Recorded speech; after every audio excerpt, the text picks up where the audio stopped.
And welcome to the April 8th, 2025 regular meeting of the City of Troy Planning Commission. Copies of the agenda for tonight's meeting can be found at the entrance to the room. Agendas and minutes of prior meetings are available on the city website. The meeting will be conducted in accordance with the agenda as presented or amended by the Planning Commission. State law establishes planning commissions. This planning commission is comprised of 9 residents appointed to serve a community. Members are appointed by the mayor and confirmed by the city council. Other individuals participating in the meeting include representatives of the city's planning department, city attorney's office, and the city's planning consultant, Carlisle Wortman Associates. If you wish to address the Planning Commission, please come forward to the lectern when recognized and clearly print your name and address on the sign-in sheet. Please begin your remarks by stating your name for the benefit of all commissioners. All remarks are to be addressed to the Planning Commission and not to anyone else in the room. If you have a cell phone or any other device that might disrupt this meeting, please either switch it to silent mode or turn it off. At this time, I ask the Planning Commission Recording Secretary, Kathy Zarnicki, to conduct the roll call. Mr. Buechner? Here. Mr. Faison? Mr. Fox? Here. Mr. Hudson? Here. Mr. Krent? Here. Mr. Lambert? Here. Ms. Malala-Holly? Here. Ms. Parakis? Here. Mr. Tagle? Here. Quorum present, Madam Chair. Thank you. Next is the approval of tonight's agenda. We're gonna make a change? No, We're not? Okay. we're not making a change. Yep, Mr. Fox? Motion to approve. Do we have a second? Mr. Tagle? Any discussion? Okay, we're ready for the roll call? Mr. Fox? Yes. Mr. Hudson? Yes. Mr. Krent? Oh, sorry, yes. Mr. Lambert? Yes. Ms. Malala-Holly? Yes. Ms. Parakis? Yes. Mr. Tagle? Yes. Mr. Buechner? Yes. Motion carries. Okay, next is the approval of the minutes from our March 11th, 2025 meeting. Mr. Lambert? I'll move approval. Okay, and we'll second Mr. Hudson. Any discussion, corrections, questions? Okay, I think we're ready for the roll call. Okay, Mr. Fox? Yes. Mr. Hudson? Yes. Mr. Krent? Yes. Mr. Lambert? Yes. Ms. Malala-Holly? Yes. Ms. Parakis? Yes. Mr. Tagle? Yes. Mr. Buechner? Yes. Motion carries. Thank you. Now we're at public comment for items that are not on the agenda for tonight. So if anyone's here to talk about something that's not going to be discussed tonight, come on up. Please sign your name and introduce yourself. You'll get 3 minutes. Is that after I sign my name or before? After. You'll get your full 3 minutes. I'm teasing. I haven't hit the button yet. Okay, good. Thank you. I appreciate it. All right, good evening, everybody. My name is Deborah Lazecki. Save Troy Corners, a Facebook group that has grown to 220 members, has become a platform where open conversations regarding our first corner of Troy could be seen and input given by all. While the master plan is a visionary intent for our city, we're looking for detailed ordinances that'll make the plan a reality, hopefully turning our corner into a placemaker that will be a shiny star for Troy. Last fall, several of us went to the first Troy Talk, where we met with Brent Frank, our city manager, and Courtney Flynn, the director of communications. Awesome addition, by the way. Love that, what she's doing. Who generously engaged with us. Courtney took notes, and Frank gave assurance that we were being heard. I was challenged by Brent to talk to the landowners with businesses on our corner, gathering their input. I'm here today to say I've been working on that and was inspired to continue when the commercial property owners stating interest in being part of exploring this opportunity. I've spoke to several commercial owners that are developers, attorneys, and other knowledge-based people that, along with the homeowners, could be very beneficial to the city in collaboration prior to ordinance final development. There's also a spark of interest coming from Cutting and Square Lake Roads, exploring maybe the increasing of the node. Mayor asked at the last year's State of the City address for everyone to type one word that Troy was missing. Downtown was number 1. Last year's several surveys, responses again, what was missing was a downtown. Not to be confused with updates planned for our civic center, but adding a real neighborhood node with an organized plan for a real walkable village, turning the first corner into a placemaker that would be a true asset good for Troy and the surrounding community. Please consider a collaborative process where community members, stakeholders, and planners working together to identify needs, develop ideas, and implement projects to make the most of our first corner. More details to follow in an email shortly to you and also to City Council. I've also talked to City Council and am sending the plan off because I know the two groups will be meeting shortly, which we're real excited about. Thank you very much for listening. Thank you very much for being here. All right, is anyone else here for public comment for items that are not on tonight's agenda? Okay, seeing no one, we're going to move on to item 5, which is our public hearing, Planned Unit Development, PUD 21, JPLN 2024-0012. It's the proposed Somerset West Concept Development Plan and Preliminary Development Plan for Phase 1A, north side of Big Beaver, east side of Coolidge, 3100 West Big Beaver, PIN 88-20-19-476-002, 003, and 00, oh, I can't do that. 88-20-19-476-003 and 88-20-19-430-004, Section 19 presently zoned PUD, which is Planned Unit Development Zoning District. So thank you for that. A planned unit development is a negotiated process. We've been, the city has been in negotiations over this potential mixed-use development for over a year, I believe. The project was introduced to the Planning Commission informally, not at a public hearing in September. Planning Commission provided some feedback. There's been a lot of back and forth. We were in the process of preparing the agenda late last week when it was determined that it was in the best interest of this project for both parties if this public hearing was postponed 2 weeks. Okay. So the packet that you've got in front of you, and we updated our the portal to indicate this, recognizing not everyone goes to the portal. It was determined on Friday morning that they would seek postpone for 2 weeks to April 22nd. So there's two sheets in the agenda. One is a memo explaining what I just said. Another is a resolution for postponement for 2 weeks. For those who are here to comment and speak at the public hearing, what we're going to do, because you're here, we'll open the public hearing and take any the comment from anyone who wants to speak. There's going to be no presentation this evening. There's going to be no deliberation. There's going to be no discussion. That's going to be pushed back for 2 weeks till April 22nd. So anyone here who wants to speak can speak, recognizing that there's going to be no decision that's made this evening. Just to be clear, are we going to be doing another public hearing on the 22nd? There will be a public hearing on the 22nd. And notice has been posted for that? Well, This is the notice. This is the notice. Got it, okay. Now, there wasn't enough time to send, everyone who got a letter saying there's a public hearing, this is Friday, there wasn't enough time to put notices in the mail and mail them, because they would have got them like tomorrow or like late today. It would have, I don't think it would have been effective. So apologize for anyone who's here. But having said that, you have a voice, you can make comments tonight. And if you want 2 bites at the apple, you can comment tonight for the public record, and you can attend in 2 weeks and comment again if you'd like. It's up to you. Okay. So we'll start off then, since there's not going to be any deliberation or discussion, we will go ahead and, yeah, go ahead, Mr. Fox, do you have a question? I do want to confirm, this is on the west side of Coolidge, correct? The description on the agenda reads east. The one that I read? Yeah. It's west of Coolidge for It sure. says east, but it's actually west.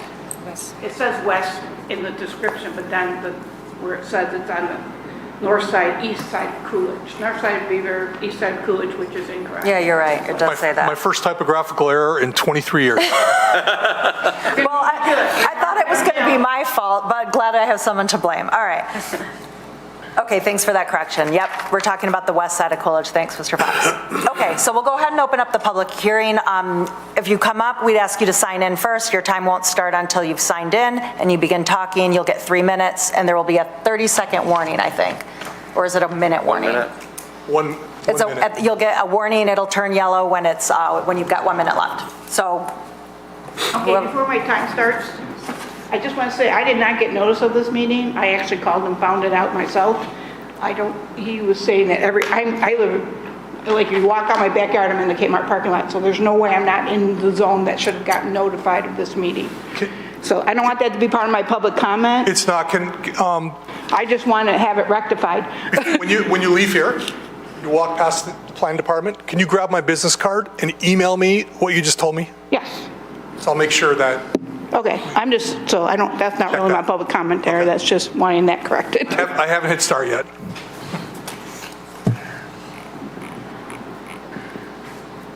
Was notice sent out to the neighbors? Yes, And how far in 300 feet.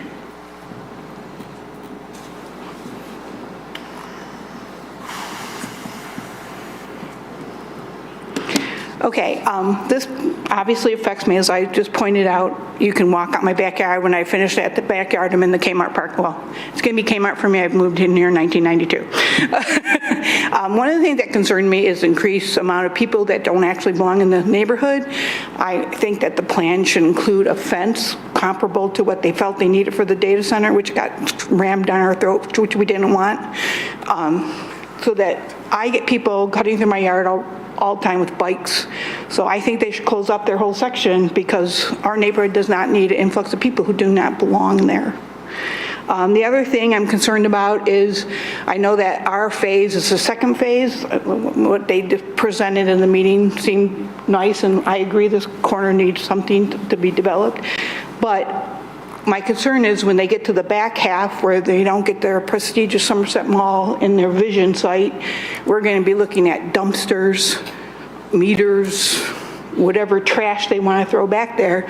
Because currently, being a person, as I said, who's been a longtime resident, since they've taken ownership of the property, it is disrepair. Trees fall over, they leave them be. Their crew comes and throws sticks in our yard. They blow the leaves in our yards. They don't pick up their leaves, but when they do, they seem to feel free to blow them in our yard. So when you tell me there's only going to be 100 feet between me and that development, and I already know what kind of neighbors they are, and I look at the green space that the other side of the street got, 100 feet is not very much farther than you are to me. And I don't think that's enough, especially since they changed, according to that meeting, they changed it from being private residence condos to office space, which means they're going to have industrial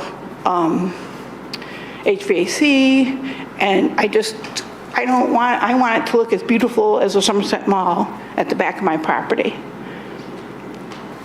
So I hope that when you're discussing that, it's not going to be like the data center happened 30-some years ago, where you just discuss with the people who want it, you leave us out, you give us last-minute notice, and you plan something that's really not good for our neighbor. Because I can tell you right now, I hear the data center. I hear their fans and their cooling units.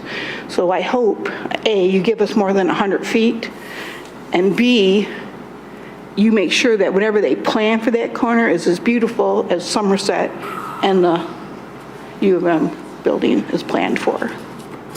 And I also sent a letter. And I'm not a talker, but I'm done, and Thank you. very nervous, sorry. Thank you very much. Is there anyone else here who'd like to speak about the PUD? All right, seeing no one, I'm going to close the public hearing. And I just want to have the record reflect that we did receive, I think it was 13 emails.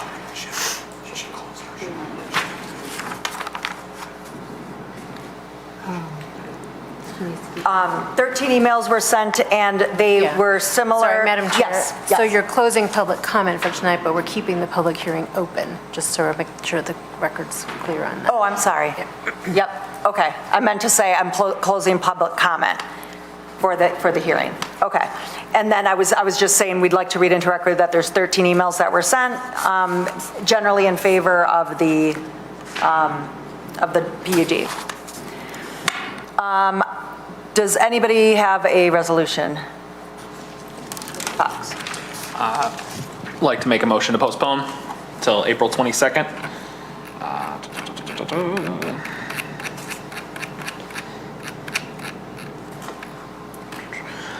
Resolved that, oh, sorry, I'm stuck in the minutes from last meeting. Should have pulled that up. Page 8. Thank you. Y'all are lovely. All right. I'd like to make a motion to postpone proposed Somerset West concept development plan and preliminary development plan for Phase 1A, north side of Big Beaver, west side of Coolidge, 3100 West Big Beaver, PIN 88-20-19-476-002, 88-20-19-476-003, and 88-20-19-430-004, Section 19, presently zoned PUD, Plan Unit Development Zoning District, postponed till April 22nd, 2025. Do we have a second? Mr. Lambert? And we're ready for the roll call. Mr. Hudson? Yes. Mr. Krant? Yes. Mr. Lambert? Yes. Ms. Malala-Holly? Yes. Ms. Parakis? Yes. Mr. Tagle? Yes. Mr. Biegner? Yes. Mr. Fox? Yes. Motion carries. Thank you. Okay. We are going to move to the next item on our agenda, which is the conditional rezoning application, JPCR 2025-001. Proposed Village of Hastings, east side of Livernois, north of Square Lake, PIN 88-20-301-88, -23, -24, -25, and 88-20-3-351-004. Section 3, presently zoned neighborhood node, Q, and R1B, which is one family residential zoning districts. And I believe Mr. Carlisle is going to present to us. Yes, thank you. Obviously, the Planning Commission has spent a lot of time on this project and is very familiar with this site. And just for a little background, the subject site is located on the east side of Livernois, north of Square Lake. It kind of wraps around the northwest corner of the intersection. Proposed is a conditional rezoning from R1B to R1B and NN to RT residential attached. The purpose is to construct 22 new residential units and preserve 3 existing homes on site. Just real quickly for reference, the site plan is in front of you.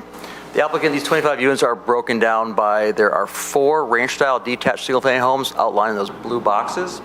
There are 2 duplex ranches, which are a total of 4 units. There are 7 two-story ranches, which are those red, and those are 14 units.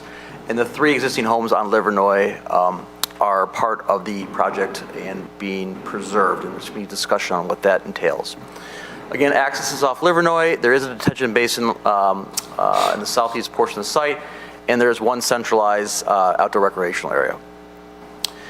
This was last considered by the Planning Commission on February 25th, and the item was postponed to address 4 items. The first was on clarification to voluntary offer to preserve the existing 3 homes, define what preservation is, provide timeline, as well as perpetuity of preservation. The applicant has clarified their offer by stating that it will remain R1B residential. The properties will be improved through tree trimming, new landscaping, and Century homes will be painted. Obviously, it's a point of discussion for the Planning Commission tonight with the applicant. The second was to provide a photometric plan. The applicant has provided a photometric plan, but we know it's incomplete. It's very hard to read. It doesn't show foot candle readings at the 1 foot at the property lines. Even if there's no light source near the property lines, it doesn't include in fixtures, so they do need to resubmit that photometric plan.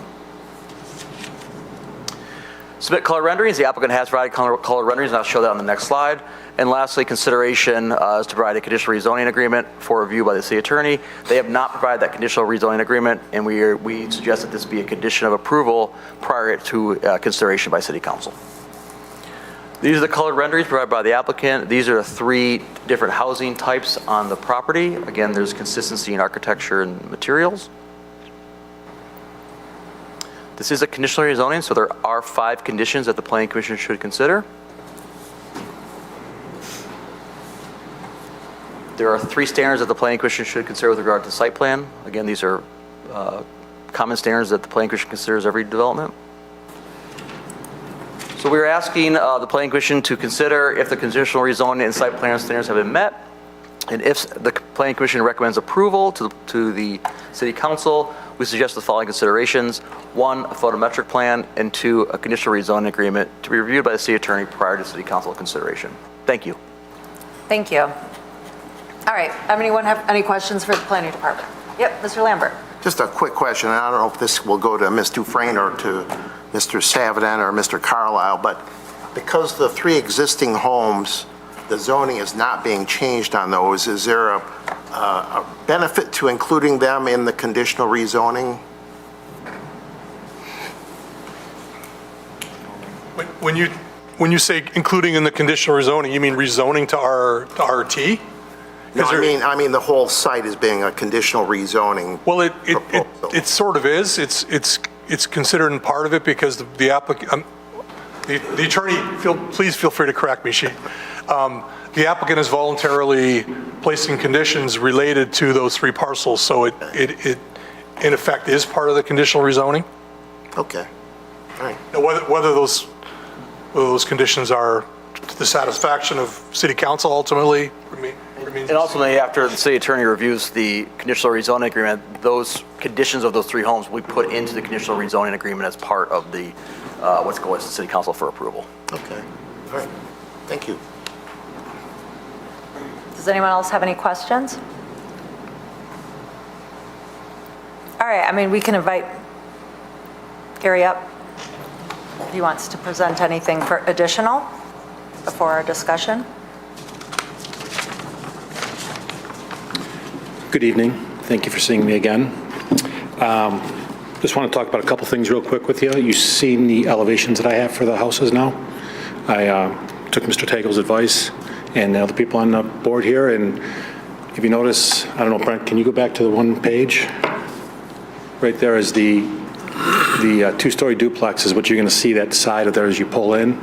We added 4 windows on that side, and we bricked the entire first floor on the backs and the side. Put a hip roof on it rather than a gable, so it softens that look as you come in. The 2-story unit on the right-hand side, we put a box-out window up there, and we actually, my later plans, we added a few more windows to the bottom down there. We put a window in the garage and a window on the other spot. And on the 2 stories, those are going to be just on the end units, because there's 4 units together, and we didn't want to put too many windows where they're 15 feet apart from either unit. So we're trying to kit it just on the outsides where it's going to be seen. The insides, you're not going to see where the 2 units meet each other. But we changed the elevation up. We tried to put a hip roof on it, but the building's too narrow to put a hip roof on it. It would look kind of funny if it would just be like a big peak in the middle. So I did those on the elevations there. The second thing I want to talk about is the voluntary conditions. As you know, we're not going to exceed more than 22 units. The maximum height of all our units will not exceed 28 feet. The approved 3-story townhouse project will be abandoned and not constructed. I know that's a huge thing for some of you, but we will totally get rid of that. The 3 remaining houses, we're going to be doing improvements to them. When we put in there, on our first letter, I probably didn't do it correctly, but we were not going to demolish them. But as we are now, we're going to put new landscaping in, trim the trees, and repaint the houses, and make them preserved that way, not any other way to preserve them. If I have any other questions I can answer for you, I want to keep it kind of short today. Yep, Mr. Krent. On those 3 existing homes, are there any interior renovation going to be done? No, they're going to be left the way they are. I mean, we do the finished floors, the hardwood floors, new carpet, repaint, but nothing else to the inside. It doesn't have to have anything done to them. Okay. They're very nice inside homes. Ms. Malala Holly. Mr. Abatero, thank you for coming. Can you, so currently, if you were to give us a kind of a understanding of the condition of the 3 homes, are they in good condition, livable, people are living in them, or project? There's people living in all 3 homes, all 4 homes. Okay. The one person moved from the house we're going to demo into the other house while we're waiting for everything to happen. They are in, out of a 10, I'd say they're a 9 inside. They're spectacular houses. People have been living in a couple of them for 12 and 15 years. So they love the houses and they like what's in them. So we have 0 issues with them. They don't have, basements don't leak, the sewers don't back up, the water's in them. And they may be 100 years old, but when you walk in them, you feel like you're in a new home that's old. They have, updated amenities in them, and it's really interesting when you walk in some of those homes. And they're all rentals, correct? They're rentals right now, but as I go, I'm going to sell them. I don't want to be in a rental business of 100-year-old homes. So they will be sold homes. I'm going to sell them. After I fix them all up, paint them, landscape them, get them all ready, start the project, they're going to be sold. And the people that live in there may want to buy them. I've got 2 people that want to buy them already. Can I ask that question? Yeah, of course. So, 2 years down the road, let's say the person who is living in the house will buy it from you, but then they decide to move out of Troy for whatever reason, and that house is going to now get sold. There is no telling that the existing home can be brought down and the new house can be built on that same land. Very good question. Now, those homes are going to sell in about the 500 range. I don't see anybody buying a vacant lot on Livernois for $500,000. They're going to go somewhere else and buy a nice lot for $250,000 or buy a house on Ottawa for $300,000. They're not going to spend $500,000 on a house, tear it down, build a $950,000 or $1 million house on that lot. Because it's not, But that is a possibility. there's always a possibility. Yes. Maybe not in 2 years, maybe in 20 years, but we don't know what's going to happen in the next 20 years with houses. I don't want to put a guarantee that these houses will never be touched, because 20 years, 40 years, I mean, it's a blink of an eye. And we don't know what the world's going to be like in 40 years. I mean, we would have thought Lakeside Mall and Oakland Mall were the greatest malls in the world, and they're getting torn down and redeveloped. So I don't want to put something in there, but I do know whoever buys that house, they love a house that's 100 years old.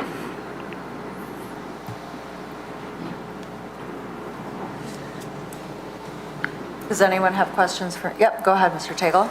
Condition of the, let's say, the outside of the house, the roof is in good condition. When they do painting, are they going to make any repairs to dry rot in the boards and stuff? Yeah. I mean, you got to remember, I have to sell the house, so they're going to have an inspector come out. So they're going to look at the roof needs replacing and boards are all rotted. We're going to go through ahead of it, have that all ready, so when the inspector comes in, everything is good on the house. So that would be part of your upgrades to the exterior of the property? Yes. Yes. We're not going to paint over rotted areas. Yep. Because as you know, when you sell a house, you have a home inspector come out, and they're going to have a list of things to be fixed, and the people will back out of the house. So we feel that we just put a better product up there and bring everything up to code at that point. Yep, Mr. Buechner. I either read it and/or heard it that there's a recreational area in this parcel. I just didn't see it. Can someone show me what that looks like? Right next to the yellow units there, that open area in there. And what's going there? Just an open grassed area. We were going to put a pickleball court, as you remember, but the neighbors complained about the noise. So we're just going to have an open area there. Gotcha. I just didn't see it on the drawings. I see the open, I just didn't see that it was a recreational area. Gotcha. Thank you. Did we have the other issues that were brought up that he needed to address? Was it photometric or what was that? There was 2 different issues that were not getting as much detail as we wanted. If I could say the photometric plan, I just heard about it just now. I did not know. I'd submitted it 4 weeks ago. I would have had it updated if I would have known earlier, but I just found out today. Okay, what about the agreement, the conditional rezoning I agreement? will give that to the attorney and let them go through it. It's ready to go? Yes. In general, for the 3D renderings, I mean, I guess it was my fault for not being more specific. I'm not sure who asked for it last time, and usually we like it to be, I mean, I think the wording is shows context with surrounding property so we can sort of see it. I don't feel like we've ever seen the 3D renderings with the whole development like that, but that would have been helpful. But I'm going to talk to you a little bit about my concern about those 3 houses is that if we are keeping them as part of the, well, I mean, the condition that, you know, you've said to us that they're going to be part of the conditional rezoning, and when you do sell them, if they are torn down, I know that's speculative, but I know there's homes that are being torn down that go for 400, 450, and they build $2 million homes, and then it makes them worth their while. Mm-hmm. So then all of a sudden now, it doesn't seem to be very compatible with the master plan as the master plan's been changed, because we talked about, preserving an adaptive reuse of existing historical structures should be considered before demolition or relocation. So there's that. And then we're also, that intersection, to be compatible with adjacent properties, if those homes are torn down and they build huge mansions that are, brick and not historical, I guess, then all of a sudden now we've got single-family homes on Livernois with multifamily behind it, and it really should be the reverse.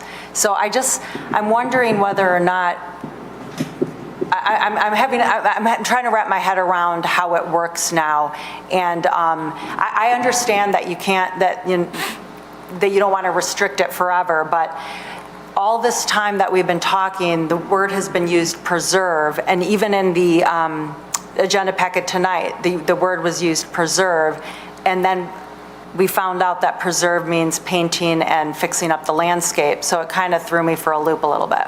How would you describe preserving then? Well, I know we're not talking about listing or delist or whatever that is, the historical term, because they're not technically historical, but I guess just, we even talked last time about, is it going to be in perpetuity? And I know there's dangers of doing things like that, but some sort of a timeline, I guess I was expecting that we know that they're not going to be torn down in 2 years as soon as you sell them. I think that's where my head was going. Okay, if it makes everybody happy, I can put in my voluntary condition. I can do it at any time, right, Brett? That I can put that for the next 15 years, the homes can't be torn down. And if they are torn down, if they're rebuilt to the same footprint they have, after 15 years, basically a deed restriction goes off of it. And then the people can do something different with it.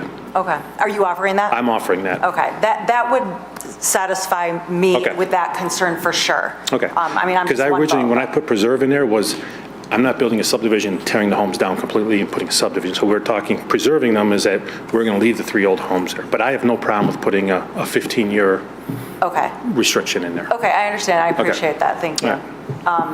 Mr. Fox, sorry. Well, and I was going to say, what is nice about a 15-year restriction as opposed to an in perpetuity is that we have had residents tonight express an interest in potentially taking a look at Troy Corners and seeing about potentially turning it into a more walkable, like a downtown-y style area. And I think having like a permanent restriction on a couple of properties right smack in the middle of it might impact future plans in that regard. So I think 15 years is probably a good range for like the city to take a look at it and develop some level of plan if that's the direction we choose to go. So. Does anyone else have anything? One quick thought on the side view of the illustrations of the elevations that you provided. It says horizontal lap siding. What kind of material is that horizontal lap siding? We're going to put up as much maintenance-free material, whether it be a vinyl siding or an LPL siding, to put on there. We're going to put something that's not going to warp or twist in the heat. So it'll be, I'm trying to get them as maintenance-free as I can be. There's nothing that's maintenance-free, but I want low maintenance. The less painting, the better. Because after 10 years, if you put cement board or LP up there, it's got to get repainted and it starts to show its decay. Where the vinyl siding is forever. Okay. Or not quite forever, but much longer. Sure. Yep, Mr. Tagle? Well, I appreciate your endurance through this process. I mean, it's, one of the things that struck me with the 3 homes that are on Livernois, it looks back to the day when we used to have more walkable communities that had porches on them. And I would just ask you to consider maybe introducing some porches on some of these, because right now we're so subservient to the automobile. We drive the car, we drive into our garage, the garage door was closed, and that's the end of it.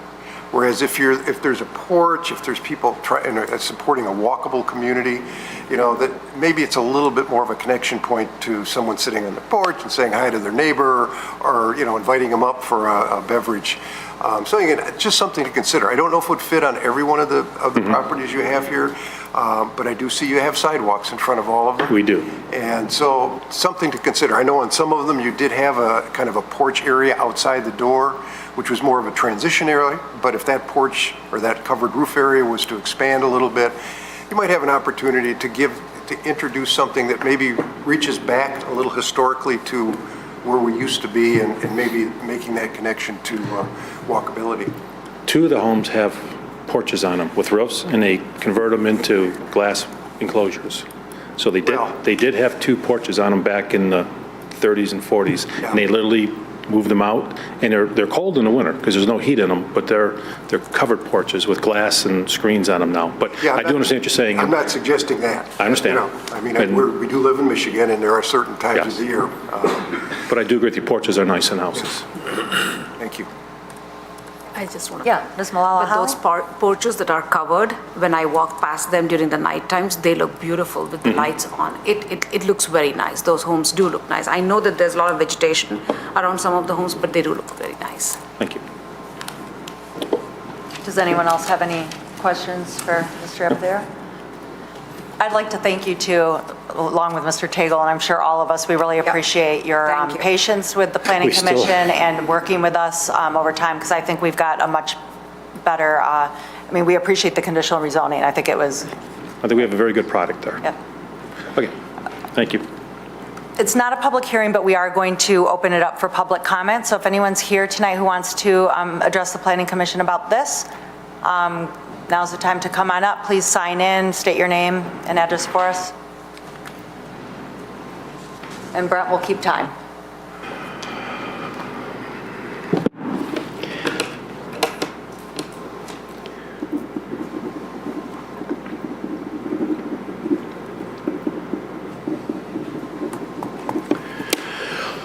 Hello, everybody. Good evening. I'm Jeff Williams, 159 Telford. I'm speaking tonight on behalf of the Telford Ridge HOA Board. I'd like to thank the Planning Commission for giving us the opportunity to speak and give our opinions on this development over the past few years. The Telford Ridge subdivision was asked by Gary for our support on his new proposal. Our HOA Board put together a list of items that we felt if Gary could support, then we would like to give him our support for his proposal. We sent out an email, hopefully if anybody got a chance to kind of see what we put together with the subdivision. But just in summary with that, number one, we felt Telford, as long as Telford Ridge's property line remains the same, Gary stated he wouldn't attempt to continue Telford Drive to Square Lake Road in any future development, which is great. Gary stated he will no longer pursue the purchase of the 2 properties to the east of the proposal on the February 25th meeting, which is, thank you. We wanted to make sure, this is where I got a little, I think I heard tonight vinyl. So it's not a deal breaker, but we were not sure what the siding and the brickwork was going to be. So that was kind of threw me for a loop here. I thought that was going to be some kind of I'm not a builder, I don't know enough about it, but I know Telford Ridge, we're wood.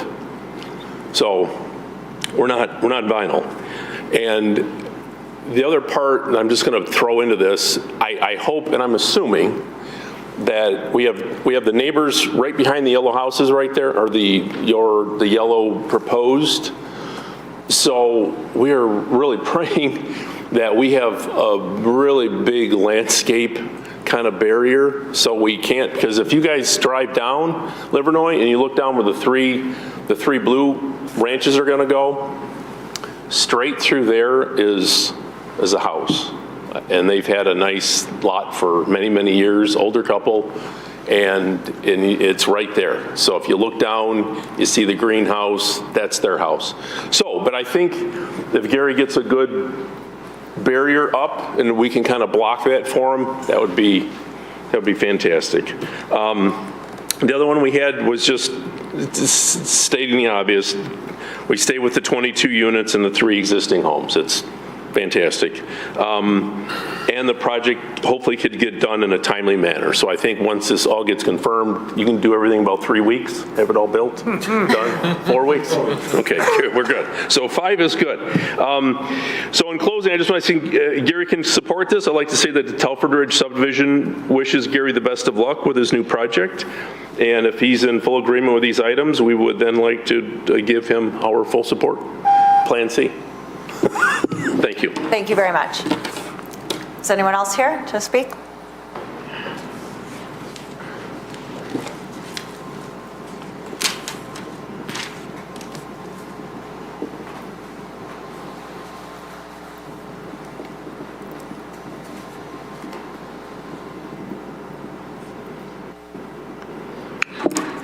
I don't have nearly the history, so I'll keep it a little quicker. Well, I like having more houses. I like having more variety of houses. I like the thought that maybe I myself might one day have one, and there's been a lot of price increase, a lot of trouble finding one and all that. And honestly, I would like to see more people move into our city, see what's going on. I really like livable, walkable cities. I want to actually have a city where I can walk out and actually meet and talk with people. Because in a lot of suburbs, you walk around, you talk to people, and they don't want to talk back. So, something like this, it looks nice, looks good. I'm hoping maybe I can walk by someone's porch and have a little conversation with them. So, that's about all I got to say. Thank you very much. Thank you. Hopefully those porches do the trick. Is there anyone else here who would like to speak on this? Do I have to sign in again, or can I just put a 2? Yeah, just put a 2. I think Mrs. Zarnicki will keep track of you. That'll work. Again, we are fully encouraging and standing behind Gary and his project here and wishing him all the best. I didn't really talk about how design or stuff like that because I really felt it was more for the neighbors that were closer and stuff like that. My heart of hearts would have been a total little village of all little different houses, 0 lot lines. You could put a lot in there and still make it a really cute little village, would invite into the neighborhood. But we're very happy with his hard work, and we really appreciate, Gary, what you've done. And other than that, our other concern is Livernois and the widening of Livernois that we know is not part of this conversation, but I just wanted to bring it up that the West Side neighbors are still a little concerned about the amount of property that could be taken away because of in the right-of-way. And other than that, thank you very much. Thank you.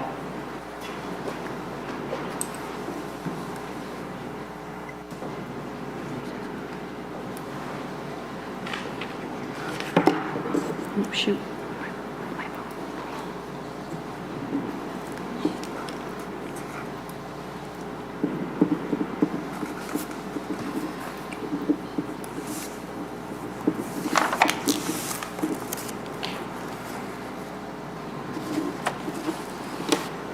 Okay, hi, my name's Lisa Williams. Yeah, traffic 2 was the other thing. I don't know if planning does anything with that, but if you can give us direction on what we can do to help with that, I'd like to give our concerns. I don't know that you guys actually have anything to say about the left turn thing. And then the other thing I had was page 58, the duplexes in the back. It just looks like the patios are right next to each other. I just thought that might be a point of looking at a little more clearly to see how they work. Thank you. Thank you. Is there anyone else here who'd like to speak? Okay, we'll close the public comment portion. I want to thank everyone. I know only a few representatives from Telford are here right now, but we appreciate you guys being consistent, persistent, because I do believe that the process worked and we have something that everyone seems happier with for sure.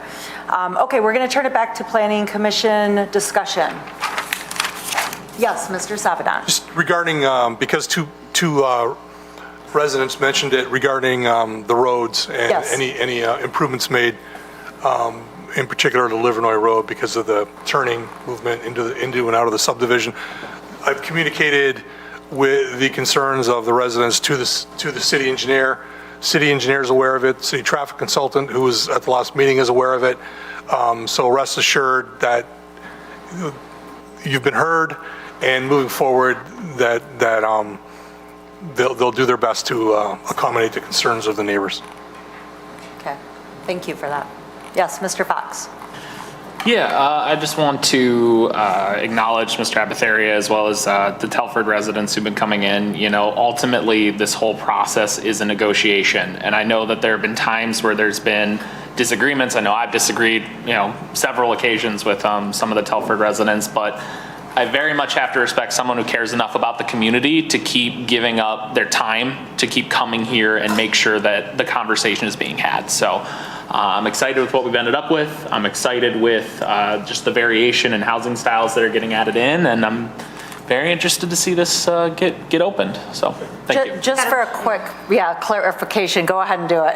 Oh, yeah. This is not in any way, shape, or form a negotiation. Oh, sorry. Yeah. This is a conditional rezoning, Yeah. so the applicant brings us his application and we can accept it as is, but we cannot offer anything else. He would have to offer anything, so I there's no know the negotiating. previous PUD was quite the Yeah. negotiation. Yeah. That was eventually pulled, but. Correct. Okay, and then, of course, before we start discussing, if someone wanted to propose a resolution, we are just a recommending body as a reminder, but if anyone wants to propose a resolution so we can have a discussion based on the resolution, that would be preferred. Oh, were you going to say something? No, go ahead, and then go ahead. Put the motion forward. Mr. Fox. I'm all right with making a motion. Let me just jump back up to that page because I was looking at the renderings. I think it's page 32. Thank you.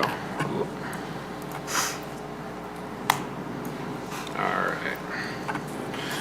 right. So moved that the Planning Commission hereby recommends to the City Council that the NN and R1B to RT conditional rezoning request as per section 16.04 of the City of Troy zoning ordinance located at the east side of Livernois and north of Square Lake, PIN 88-20-030-088-023-024-025 and 88-20-03-351-004 within section 3 being approximately 5 acres in size be granted subject to the following conditions: provision of the finalized plan to the city's legal team for review, submission of an updated photometric plan to city staff for approval, and do we have to do anything regarding the condition he threw out with the 15 years? So, Mr. Fox, you can't put conditions. Or, sorry, the voluntary Oh, I'm so sorry. Yep, my apologies. The following design considerations. The official agreement, the photometric plan, and then the, as the applicant offered during this section, during this meeting, the 15-year preservation of the existing homes. I think we're calling it a 15-year deed restriction. Or, sure, deed restriction. I'll have to see what he offers. I don't Right, really know. okay. Yeah. Whatever you offer. Okay. Do we have a second? Ms. Malala Holly seconds that motion. Okay, now for discussion, but does Ms. Dufresne want to say something first? I'll let the discussion, I don't want to influence the discussion, so why don't you guys go ahead. Okay. Mr. Buechner? We need to mention landscaping for Tedford side. Well, we can't offer, I mean, he's got to offer it. But Okay.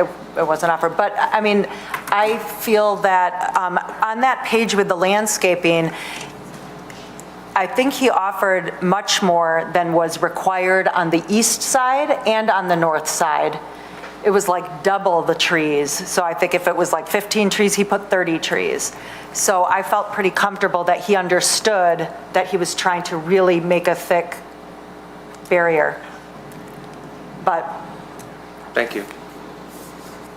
yep, Mr. Tagle. I just want a clarification. On one of the renderings, there is a cementitious board siding that's referred to on one of the elevation renderings. The other rendering, isn't specific as to what type of siding it is. And it's been mentioned that it could be this or that, could be vinyl. I'm not a fan of vinyl, but I guess I would like a clarification because one drawing says one thing, another drawing doesn't clarify what the siding is. Okay, so that's really a question for the developer? Would you be willing to come back up, Mr. Abathira?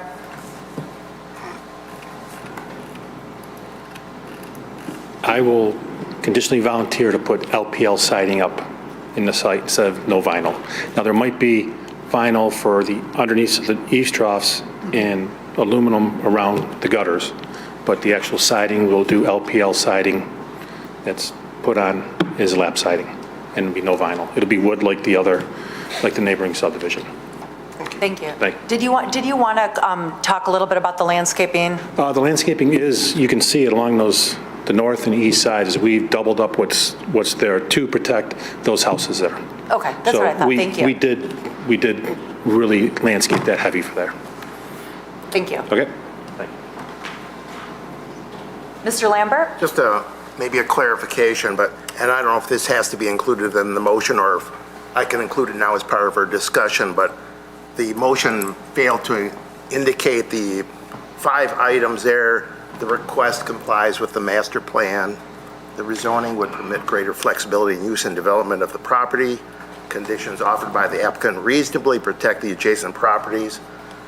Number 4, the rezoning would be compatible and surrounding zoning and land use. Number 5, the site can be adequately served with municipal water and sewer. And since it wasn't included, I'll use that as part of our discussion so that's part of the record. I think we have to ask the person who... Yes. You're good, and Ms. Malala, you seconded it, you're good with those changes? Yeah. Okay. Anyone else wants to contribute to the discussion? So we talked about that. So yeah, everything else I think is in there. Before we go for a roll, yeah, go ahead. For Ms. Zarnicki's benefit, do we want to read the whole thing again? Yeah, I can read it. Would you want us to read the whole thing again? I have it. I'm fine with it. Okay. Thank you, though. I think I'm going to ask Ms. Dufresne one more time, because I think I'm going to call for a vote. Did you want to add something? The neighbors addressed their email, and I don't hear Mr. Abathira offering any of the conditions that were in the neighbor's email. So in terms of managing the expectations for the neighbors, none of those are incorporated into the resolution, and they're not being offered by Gary. So I just want to make sure everyone understands. Okay. And, I did make... I'm sorry? I agreed to them at the last meeting. Do you want to, can you come up to the podium? If we were in development agreement, would that be satisfactory? I don't know how we... Go ahead, Gary. I'm sorry, but at the last meeting, I agreed to not buying the property, keeping Telford the way it was. And the only thing that came up different was units are all brick, and yes, the units are all brick. The landscaping is already on the plans. I agreed to the landscaping. What else was there that was on the letter? Wood siding, we're going to LPL siding. I mean, I agreed to everything that they have on there at the last meeting and now the few things they put in this meeting. I mean, I'm very grateful for the letter. I mean, I'm in support, their support with me. We're all good. I thought our meeting today was only going to be touching 2 things, Brent said, was elevations and the conditional zoning. I mean, I would have brought everything up, but I thought we'd already hit all that. And I think at our last meeting, we were coming back to talk about 2 or 3 things. Well, I guess this is the problem, Gary. I haven't seen your conditional rezoning agreement, right? So the neighbors are expecting that Tilford Drive isn't going to be expanded. I'm not sure how you incorporate that into a conditional rezoning agreement if you're also saying you're not even going to purchase that property. So you can't put a condition on property that you don't own, and the neighbors are expecting Telford Drive to not be expanded. So without seeing your conditional rezoning agreement, I don't quite know what the condition you're offering. So I will add to my conditions that... But I don't know how legally or mechanically that even works. You can't put a condition on something that you don't own. I can put a condition on something that I do, and I'm not going to buy it. I mean, I don't know how else I can put in there, I can never put a condition in it that it's someone else's property. I can put a condition that I'm not going to develop it. Where that line is where Gary stops development. I can't stop anybody else from developing that property. I told the Telford subdivision that I will not buy it and I will not develop it and I will not attach it to my subdivision. If someone wants to go in there and buy it and come through 7 years of this right here, let them come in and do what they want. But I said before and I say now, I am not buying it. I'm not extending my subdivision or my conditional rezoning over. I would put whatever we need into that letter. I can put in there that I'm going to use wood siding, I'm going to use brick on the houses. That's a condition that I can volunteer right now. Right, and I expressed to Mr. Sullivan and Mr. Carlisle, I thought that I was going to be seeing this conditional rezoning agreement before tonight's meeting. I understood when this board postponed this item last time, I would have that agreement to look at before this meeting. So I guess whatever, and you said it's ready to go, so I don't know who.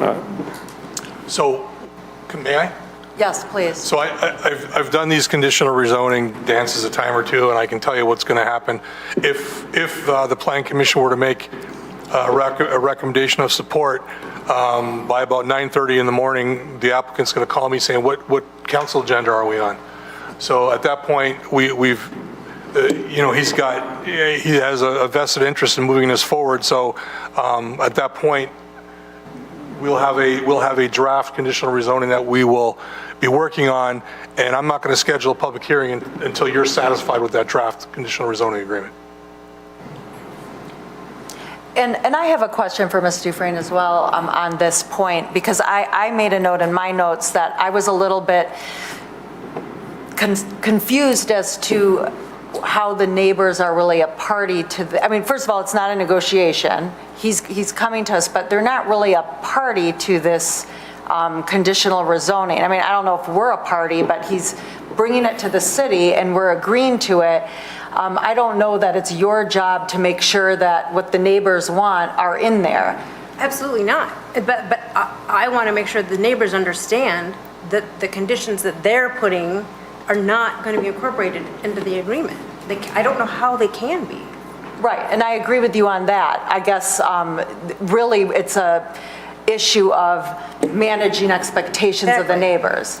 Okay, so that's a separate issue really. I mean, because like you said, I mean, in 5 years, if the property to the east has a great deal and you want to buy it, I don't think anyone can hold you to that, not sell to you. I mean, from what I understand, there's not anything that's going to keep you from buying it. So that's not really a part of this conversation as far as I'm concerned.